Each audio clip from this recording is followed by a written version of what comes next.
Bismillahirrahmanirrahim. Alhamdulillahi rabbil alamin wa bihi nasta'in ala umurid dunya waddin. Wassalatu wassalam ala asyrafil anbiya wal mursalin sayyidina maulana Muhammadin wa ala alihi wa sahbihi ajma'in. Qala al-musannif rahimahullah wa nafa'ana bi ulumih.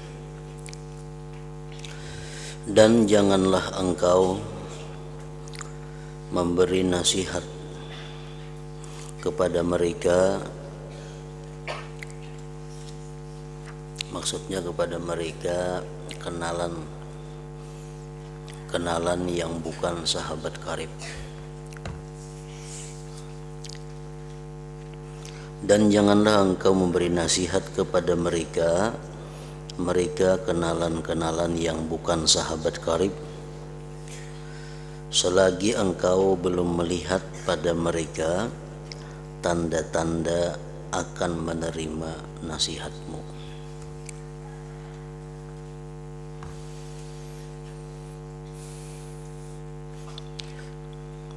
Jadi kita lihat orangnya, apakah orang ini bakal menerima nasihat kita atau kada. Kalau potongan kada menerima nasihat kita, kada usah diberikan nasihat.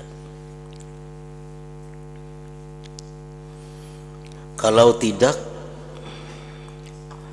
mereka akan menolak nasihatmu dan kamu jadi bermusuh dengannya.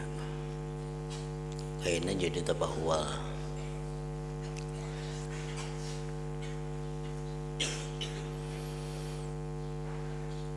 Dan jikalau mereka salah paham di dalam suatu masalah, sedangkan mereka tidak mau belajar daripadamu, maka jangan engkau ajarkan akan mereka.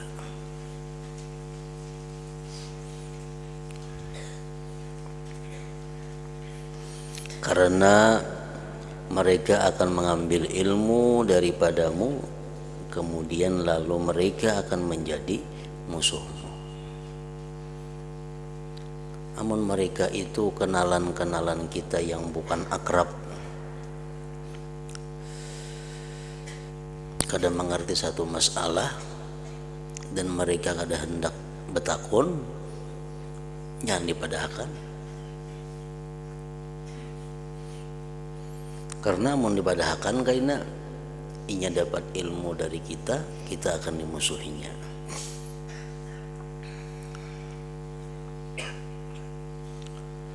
Kecuali jika salah paham itu membawa mereka kepada melakukan maksiat dengan sebab jahil.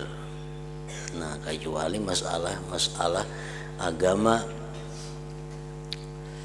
nang mana mereka amunnya kada tahu bisa mereka melakukan maksiat, maka pada ketika itu hendaklah engkau memberi nasihat kepada mereka dengan cara yang lemah lembut, bukan dengan cara yang keras atau kasar.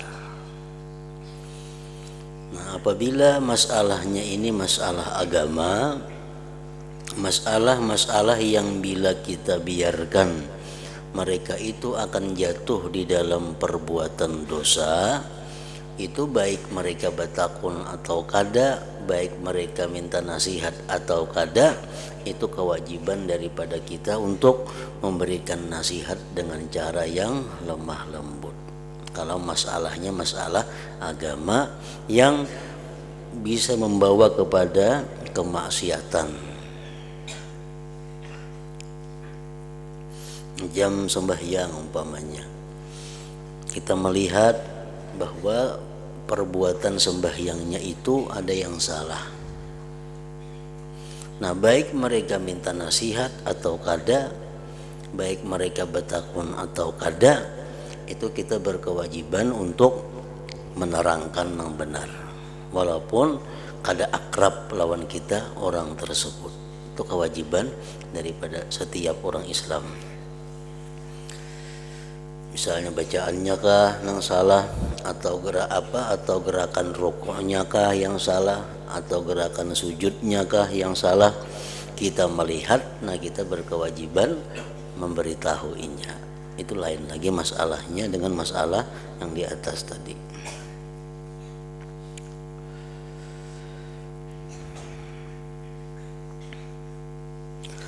Dan apabila engkau melihat daripada mereka orang-orang yang kita kenal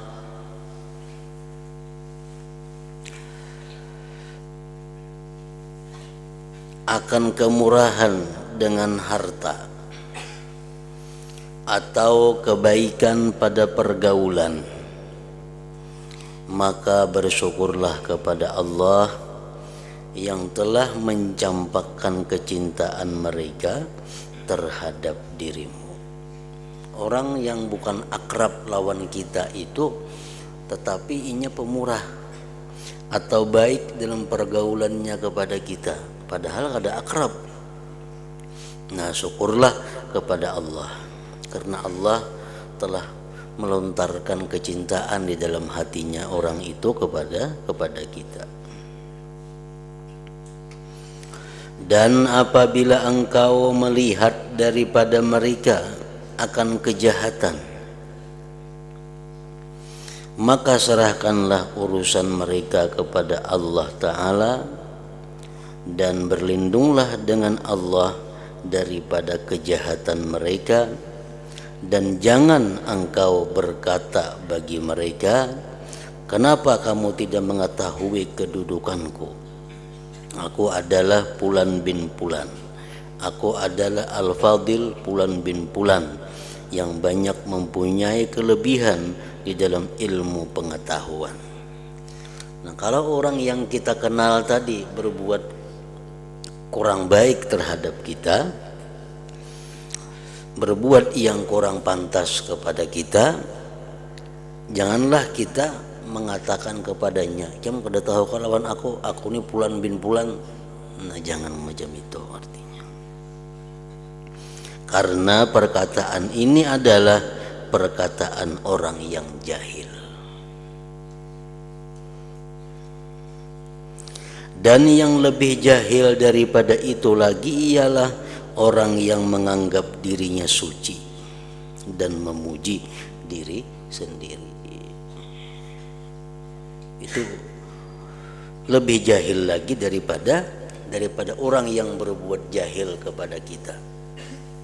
Kalau orang berbuat jahil kepada kita, kalau kita menganggap bahwa diri kita ini suci, diri kita ini berilmu, kenapa yang berbuat itu lawan aku? Nah, sikap kita seperti itu lebih jahil daripada orang yang berbuat jahil kepada kita tadi.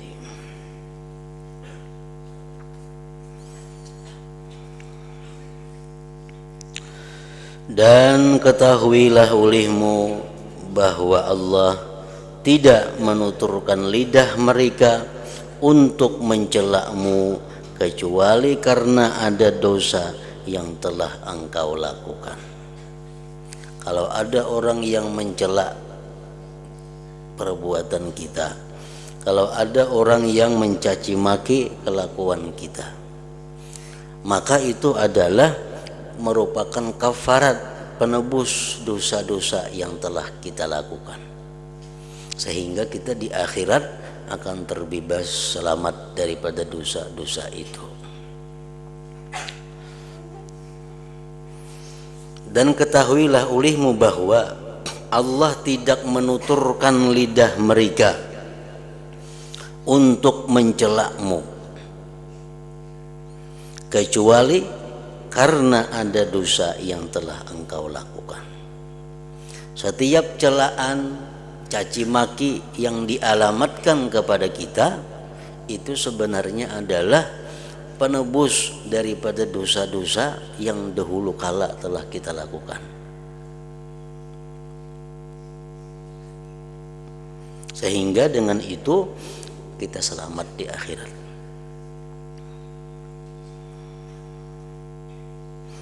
Maka meminta ampunlah kepada Allah daripada dosa-dosamu, dan ketahuilah bahwasanya yang demikian itu adalah salah satu daripada deraan Allah, siksaan Allah terhadap dirimu, hukuman Allah terhadap dirimu. Jadi kalau orang mencaci maki kita, itu hukuman Allah kepada kita, sehingga dosa-dosa kita yang telah lalu itu dihapuskan Allah. Dan itu menandakan bahwa Allah sayang kepada kita, karena kita dihukum di dalam dunia, kada sampai dihukum di negeri akhirat.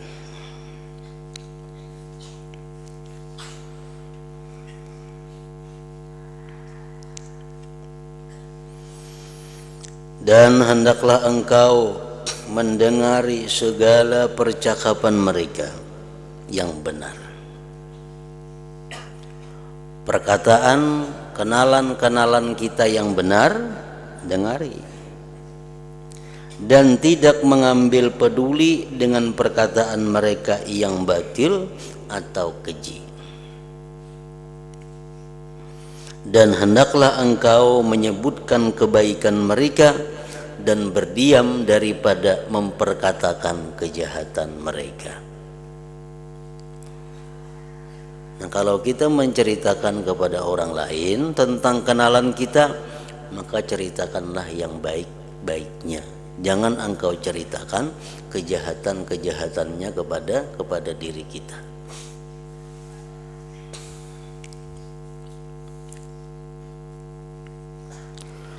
Dan janganlah engkau bercampur, artinya bergaul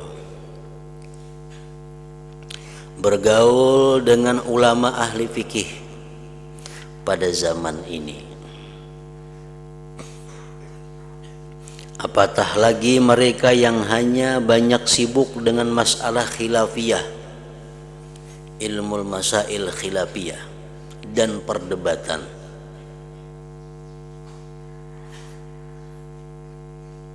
Artinya jangan hendak bergaul dengan ulama-ulama yang suka memperdebatkan masalah-masalah khilafiyah.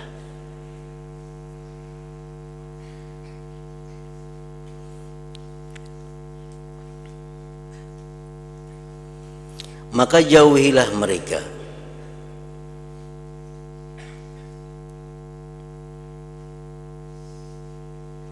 Karena mereka senantiasa menantikan kebinasaanmu dengan sebab sifat hasad yang ada di hati mereka. Orang-orang yang suka dengan perdebatan-perdebatan itu biasanya di dalam hatinya ada mengandung sifat dengki. Nah, mereka menunggu kebinasaan kita. Mereka menunggu kehancuran kita, sebab mereka ada hasad terhadap kita. Mereka berani menghukum secara pasti pada sesuatu yang hanya mereka sangka terhadap dirimu.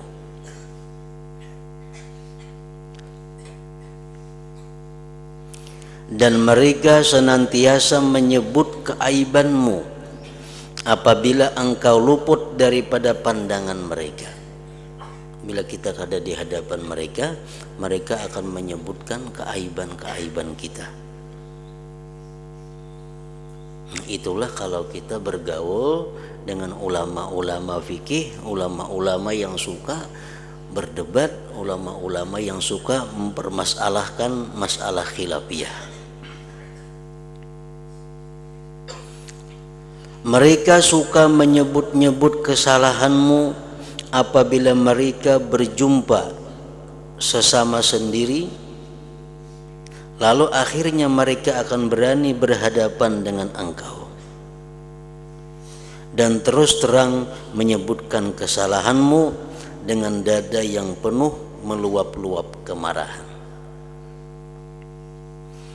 Ketika itu mereka sudah tidak memaafkan lagi sebarang kesilapanmu dan tidak mengampuni apa juga keterlanjuranmu dan tidak menutup keaibanmu. Bahkan mereka akan menghitung segala kesalahanmu yang halus-halus. Mereka sebenarnya sangat hasad kepadamu atas segala nikmat yang engkau dapatkan, sama ada besar itu nikmat atau kecil. Setelah itu mereka menggalakkan orang lain, membawai orang lain pula supaya memusuhimu. Untuk itu mereka suka menabur fitnah dan berita-berita bohong. Dan seandainya mereka suka kepadamu, maka itu hanya satu kepura-puraan saja. Dan jika mereka marah kepadamu, maka yang tersimpan di dalam hati mereka lebih daripada apa yang mereka zahirkan lagi. Zahir mereka diperhiasi dengan pakaian yang indah, tetapi hati mereka seperti hati serigala.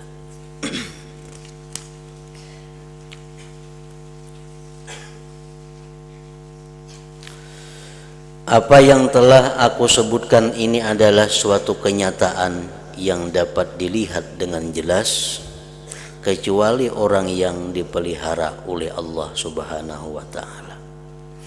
Maka siapa yang bersahabat dengan mereka pasti ia akan rugi, dan siapa yang bergaul dengan mereka pasti ia akan mendapat kehinaan.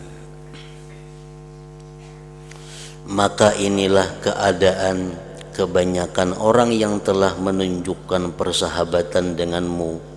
Maka betapa pula engkau dapati jikalau seseorang itu berterus terang menganggap engkau sebagai musuhnya. Berkata Al-Qadhi Ibnu Ma'ruf rahimahullahu ta'ala, "Fahdhar aduwaka marratan wahdhar sadiqaka alfa marratin. Fala rubbaman qalabas sadiqu fakana a'rafa bil madarrati." Artinya, berhati-hatilah daripada musuhmu sekali. Waspadalah dengan musuhmu itu sekali, dan hati-hatilah daripada sahabatmu 1000 kali. Barangkali sahabatmu akan bertukar menjadi musuh pada suatu masa kelak, maka ia lebih tahu bagaimana untuk menyakitimu.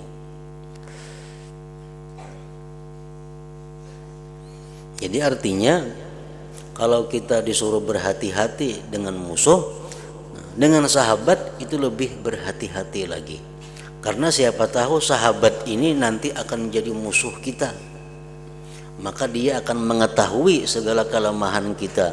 Dia akan mengetahui segala cara untuk menghinakan kita. Dan berkata Abu Tamam dalam makna yang sama, "Aduwuka min sadiqika mustafadu fala tastaksiranna minas sihabi fa innad da'a aktsaru ma tarahu yakunu minat ta'ami wasyarabi."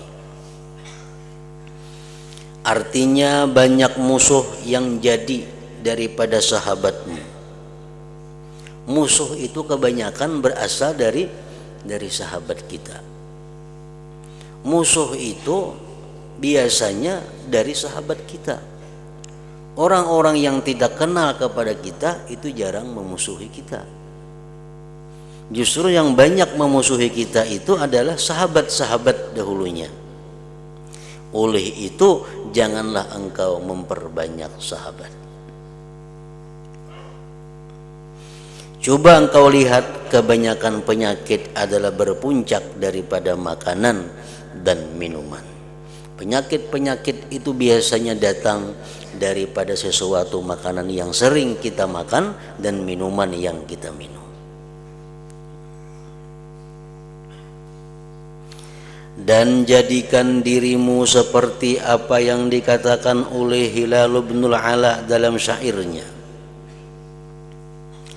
"Lamma afautu walam ahkid ala ahadin arahtu nafsi min hammil adawati inni uhayyi aduwi inda ru'yatihi li'adfa asyarra anni bittahiyyati wa udhirul bishra lil insani ubghiduhu ka'annahu qad mala'a qalbi masarrati walastu aslamu mimman lastu a'rifuhu fakaifa aslamu min ahlil mawaddati annasu da'un dawa'uhul mahdhu tarkuhum wa fil jafa'i lahum qat'ul ukhuwati fasalim minna sataslam min ghawailihim wa kun harisan ala kasbil mawaddati wa khaliqin nas wasbir ma bulita bihim asamma abkama a'ma zataqiyati. Artinya, ketika aku memaafkan orang lain dan aku tidak menaruh sebarang kedengkian terhadap mereka, aku telah selamat daripada sebarang kesusahan dan permusuhan.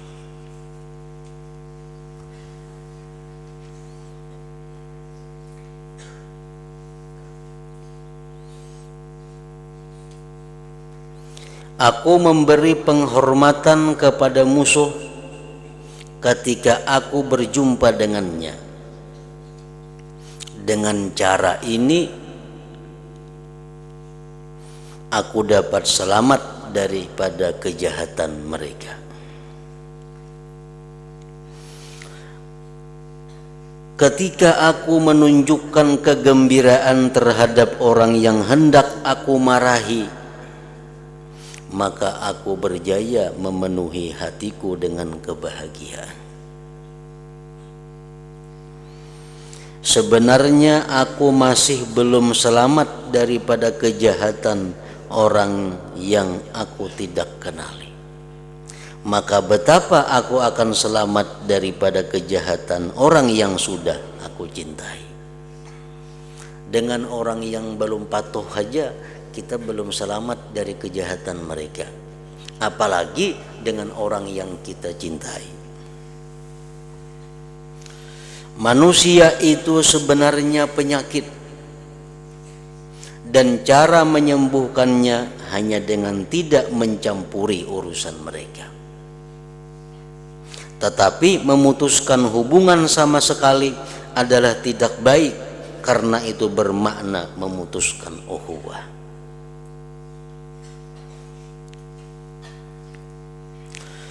Maka janganlah engkau mengganggu mereka, niscaya engkau selamat daripada gangguan mereka, dan hendaklah engkau mencari kecintaan yang tulen. Apabila engkau mau bersahabat dengan mereka, maka hendaklah engkau bersabar menghadapi perangai mereka, dan jadikanlah dirimu seakan-akan tuli, bisu, buta daripada kesalahan mereka, dan hendaklah engkau senantiasa melazimi ketakwaan. Dan jadikanlah dirimu seperti perkataan ahli hikmah, berjumpalah dengan sahabatmu dan musuhmu dengan muka yang manis, tetapi bukan karena hina dan takut terhadap mereka. Dan mantapkanlah dirimu, tetapi bukan karena sombong. Dan rendahkanlah dirimu, tetapi bukan karena hina. Dan hendaklah engkau menjaga kesederhanaan di dalam segala urusanmu, karena sesuatu yang kurang atau lebih adalah tidak baik. Kurang taksir, lebih israf, kedua-duanya adalah kada baik. Seperti yang disebutkan di dalam sebuah syair, alaika bi awsatil umuri fa innaha tariqun ila nahjis sirati qawimu wala taku fiha mufritan mufarrita fa inna kila halil umuri zamim. Artinya hendaklah engkau menjaga pertengahan di dalam segala urusan.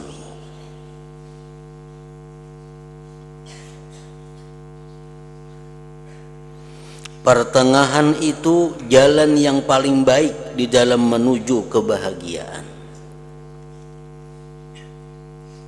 Maka janganlah engkau berlebihan atau kurang, karena keduanya adalah tercela. Nah, itu juga halnya di dalam bersahabat. Itu juga halnya di dalam pergaulan. Imam Syafi'i radhiyallahu anhu mengatakan, orang yang selalu membuka diri dengan pergaulan, orang yang selalu membuka diri dalam perkenalan, siapa aja dipatuhi, siapa aja mau. Nah, ini akan menarik kawan-kawan, akan mendatangkan kawan-kawan yang jahat. Siapa aja hendak datang diterima, siapa aja hendak berkenalan diterima, siapa aja hendak berpatuhan diterima, terima semuaan. Nah, ini akan datangan orang-orang jahat kepada kita. Itu ngarannya apa? Terlalu membuka diri. Dan ujar Imam Syafi'i radhiyallahu an, jangan juga engkau menutup diri sama sekali. Siapapun kada terima. Orang hendak berkenalan kada terima, hendak berpatuhan kada terima, hendak berilang kada diterima, mailangi orang kada mau. Tutup diri sama sekali. Itu pun jangan juga, karena itu akan membuka permusuhan. Karena orang sarikan semuaan. Wa kun baina dzalik, jadilah engkau antara yang demikian. Nah, jadilah engkau antara demikian. Artinya jangan terlalu kita membuka diri kepada seluruh manusia, dan jangan juga menutup diri kepada seluruh manusia. Bukalah diri kita kepada orang-orang yang akan membawa manfaat kepada kita, baik manfaat dunia atau akhirat. Dan tutup diri kita daripada orang-orang yang bakal membawa kepada kesusahan, bakal membawa kepada kehinaan, kemaksiatan kepada kita. Jadi kita ukur, jangan semuaan ditolak, jangan semuaan diterima. Nang mana nang bakal membawa manfaat kepada kita, baik manfaat dunia atau manfaat akhirat, kita buka diri kita seluas-luasnya untuk berkenalan kepada mereka, untuk berkawan kepada mereka. Tapi kalau ada orang-orang yang membawa mudarat kepada kita, baik mudarat dunia apalagi mudarat akhirat, tutup diri kita, jangan hendak berpatuhan lawan itu. Nah, itu ngarannya wa kun baina dzalik, jadilah engkau antara itu.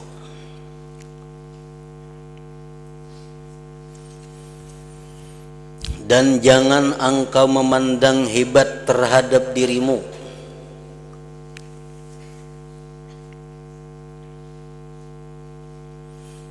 Dan jangan engkau memandang hebat terhadap dirimu.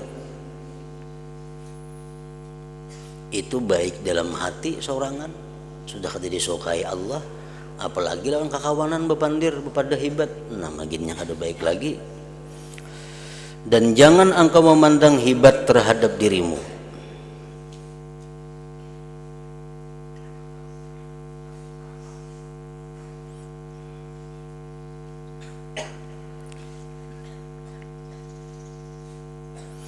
Dan jangan engkau banyak menoleh ke belakang ketika engkau berjalan. Terumpak kaina, mau jangan ke belakang ha.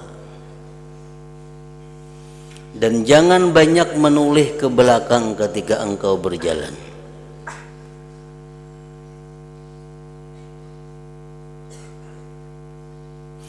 Dan jangan engkau singgah kepada mereka yang sedang berhimpun, kecuali apabila engkau mempunyai hajat. Orang dudukan kita lewat jangan singgah-singgah bila kita ada keperluan. Dan apabila engkau duduk bersama orang ramai, maka janganlah engkau angkatkan kakimu.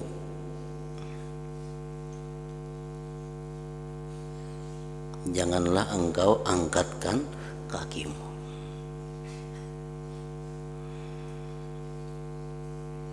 Misalnya orang di bangku dudukan, kita duduk di bangku juga. Nah, jangan betis kita naik ke atas bangku. Nah, itu ngarannya ada adat itu.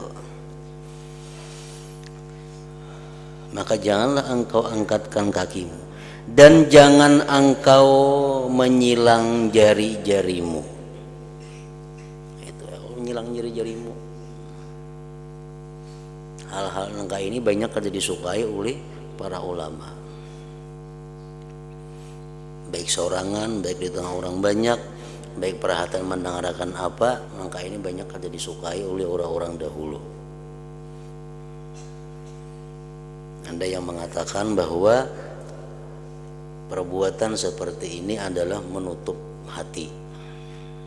Apalagi waktu kita sedang berzikir, sedang mendengarkan khutbah, sedang mendengarkan pengajian, jangan sekali-kali tangan seperti ini.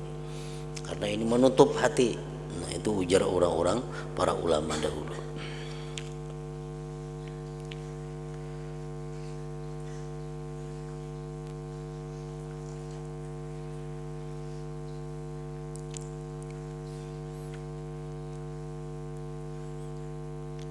Maka janganlah engkau angkatkan kakimu dan jangan engkau menyilang jari-jarimu dan jangan engkau suka memainkan janggutmu.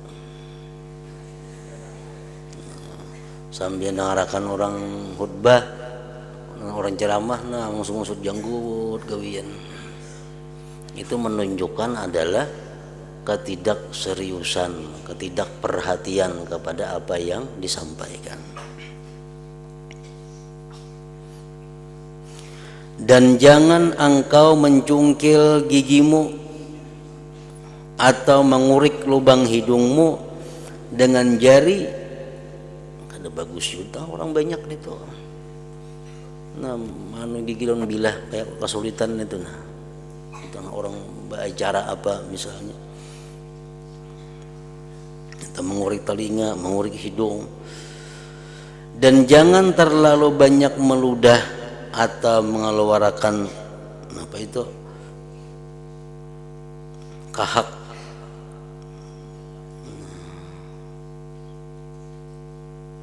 Kada beadab juga di tengah orang ramai. Dan jangan terlalu banyak menghalau lalat daripada mukamu.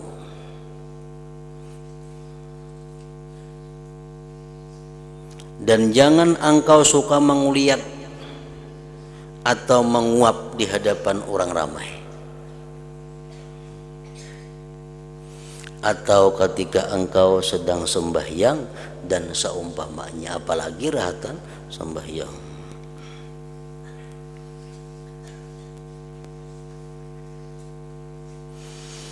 Dan hendaklah kedudukanmu di dalam keadaan yang tenang.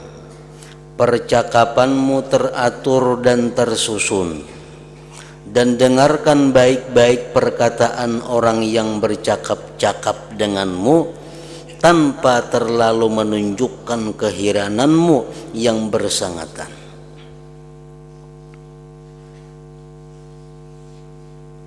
Apalagi nang dikisahkan orang tuh hal-hal nang kada baik, jangan sekali-kali kita menunjukkan keheranan. Karena itu menambah semangat inya untuk mengisahkan yang kada baik.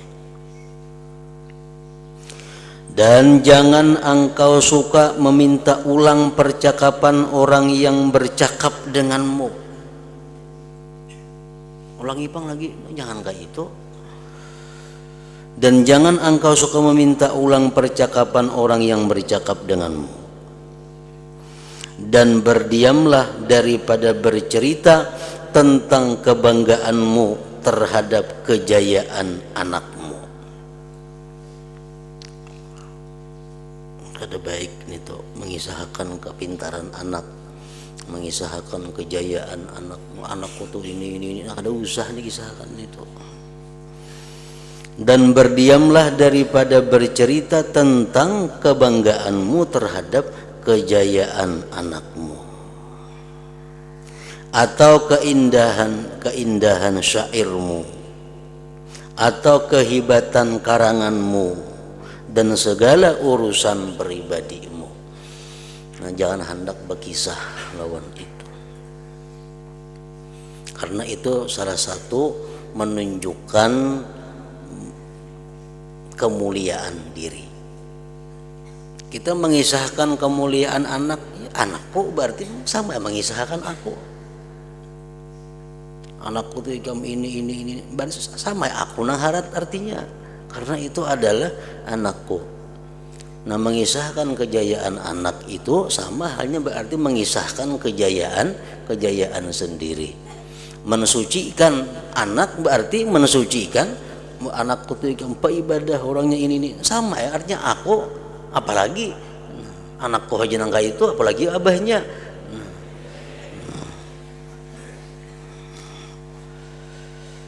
Nah, itu bertentangan dengan ajaran-ajaran orang-orang yang menuju jalan Allah Subhanahu wa ta'ala.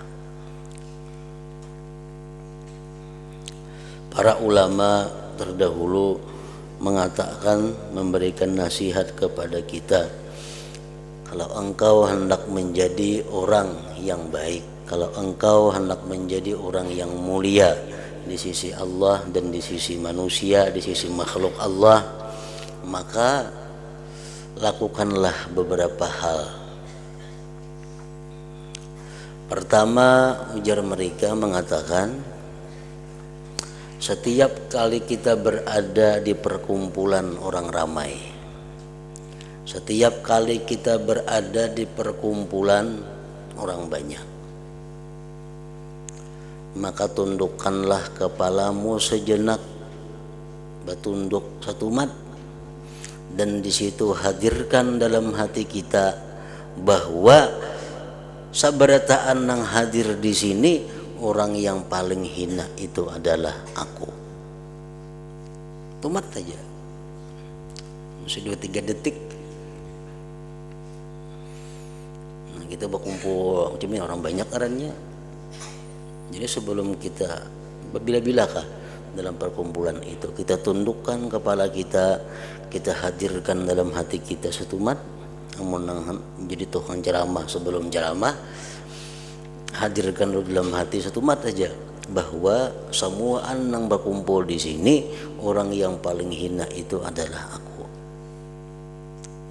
Nah, jadi itu jauh lawan menyombongkan diri, memuji-muji diri, kada mau enggak itu.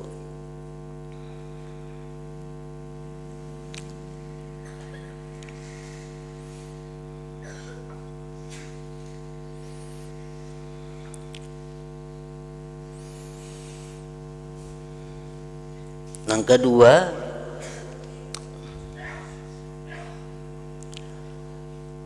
kalau kamu ingin jadi orang yang mulia di sisi Allah dan di sisi makhluknya, jangan lupakan setiap hari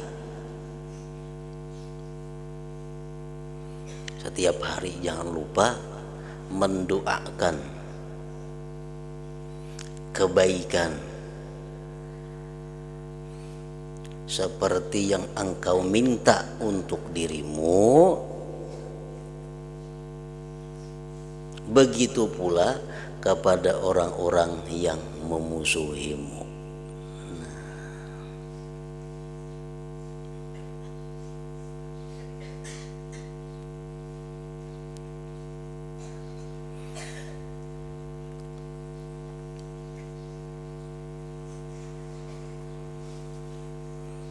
Kalau kita mengamalkan itu, ujar orang-orang dahulu, para ulama, kita akan jadi orang yang dimuliakan Allah dan dimuliakan makhluk Allah. Yang kedua itu gini dulu. Yang pertama tadi itu, waktu kita berkumpul di tengah-tengah orang ramai, tundukkanlah kepala kita satu mat, hadirkan di dalam hati kita bahwa semua anak berkumpul di sini orang yang paling hina, paling banyak dosa adalah aku. Yang kedua, jangan lupa setiap hari mendoakan orang-orang yang memusuhi sebagaimana kita mendoakan untuk diri kita.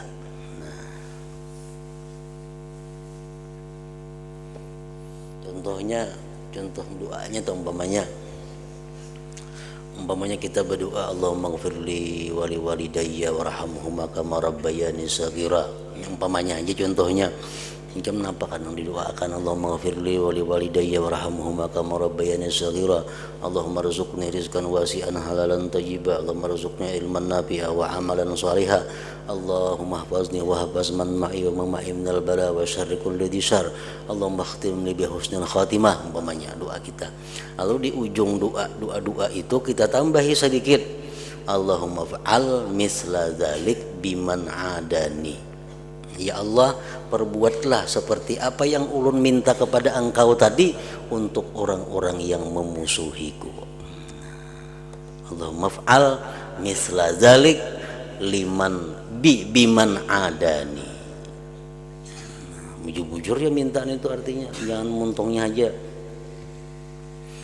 Kita minta, ya Allah, ampuni dosa ulun, berikan ulun ilmu bermanfaat, amal yang saleh, luaskan rezeki ulun yang halal, matikan ulun husnul khatimah, selamatkan ulun, anak-anak, istri, harta benda ulun daripada segala macam bala bencana. Dan seperti ini juga ya Allah, hamba minta untuk orang-orang yang memusuhi hamba. Jadi orang-orang yang memusuhin itu kita doakan mudahan dosanya diampuni Tuhan, rezekinya luas, amal ibadahnya baik, selamat dari bala bencana, husnul khatimah. Sama persis apa yang kita minta untuk diri kita, seperti itu juga kita minta akan kepada orang yang memusuhi kita. Jadi setiap hari jangan lupa daripada itu. Nah, itu termasuk amalan orang-orang yang sukses, amalan orang-orang yang ingin dimuliakan oleh Allah dan makhluk Allah Subhanahu wa ta'ala.